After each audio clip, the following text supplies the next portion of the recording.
ধানমন্ডি ৩২ নম্বরে রহস্যের কেন্দ্রে রয়েছে একটি বহুতল আন্ডারগ্রাউন্ড কাঠামো। জনতার দাবি এটি গোপন আয়নাঘর, অতীতে যেটি নির্যাতনের জন্য তৈরি হয়ে থাকতে পারে। প্রত্যক্ষদর্শীরা বলছেন, বেসমেন্টে একাধিক তলা রহস্যজনকভাবে পানিতে পরিপূর্ণ।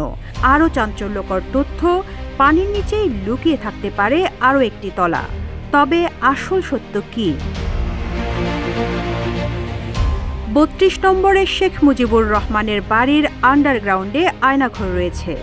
এমন চাঞ্চল্যকর খবর শুক্রবার সকাল থেকে সামাজিক যোগাযোগ মাধ্যমে ছড়িয়ে পড়েছে। দাবি করা হচ্ছে সেখানে মানুষের মাথার চুলও পাওয়া গেছে। এটি নিয়ে সামাজিক মাধ্যমে অনেকে প্রশ্ন তুলেছেন, অনেকে স্ট্যাটাস দিয়ে এ বিষয়ে মতামত দিচ্ছেন। কেউ কেউ বিষয়টির সত্যতা যাচাই করতে আইনশৃঙ্খলা বাহিনীকে দ্রুত তদন্তের আহ্বান জানাচ্ছেন। বিষয়টি যখন তুমুল আলোচনা সৃষ্টি করে, তখন ইত্তেফাক ডিজিটাল প্রতিবেদক সরেজমিনে গিয়ে ধানমন্ডি ৩২ নম্বরে এর সত্যতা যাচাই করেন।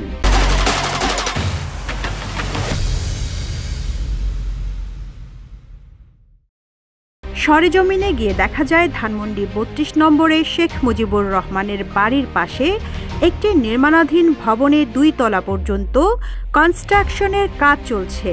ভবনটির আন্ডারগ্রাউন্ডে আরও কয়েকটি তলা রয়েছে। ২ তলা পর্যন্ত নিচে নামার পর এটি মূলত একটি পার্কিং এরিয়া বলে মনে হয়েছে। তবে নিচে আরও একাধিক তলা থাকার সম্ভাবনা রয়েছে। দোতলার নিচের ফ্লোরগুলো পানিতে পূর্ণ থাকায় কেউ সেখানে নামার সাহস করছে না। স্বচ্ছ পানির কারণে নিচে যাওয়ার সিঁড়িগুলো স্পষ্ট দেখা গেছে, যা ভবনের আরও গভীরে তলার অস্তিত্বের ইঙ্গিত দেয়।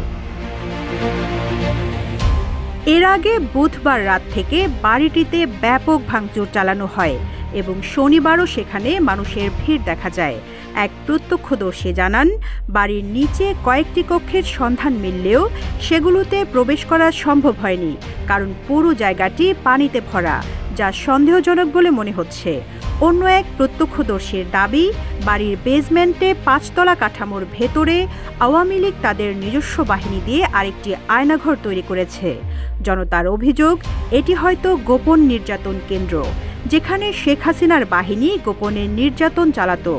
আইনশৃঙ্খলা বাহিনীর আড়ালে আওয়ামী লীগ নতুন করে আরেকটি আয়নাঘর নির্মাণ করেছে বলে দাবি তাদের।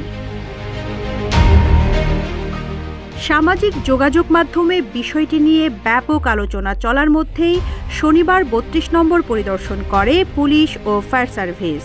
তাদের উপস্থিতিতেই এক ব্যক্তি বেসমেন্টের পানিতে তলিয়ে থাকা ফ্লোরে নামেন এবং জানান, পানির নিচে কিছু দূর পরপর লোহার এঙ্গেল রয়েছে, গরু বাঁধার জন্য যেমনটি গোয়াল ঘরে থাকে।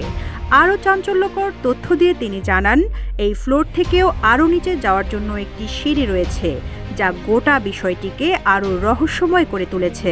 তবে কর্তৃপক্ষের তরফ থেকে এ ব্যাপারে এখনও আনুষ্ঠানিক কোনো বক্তব্য আসেনি। রিজওয়ানা রিন্তি, ইত্তেফাক।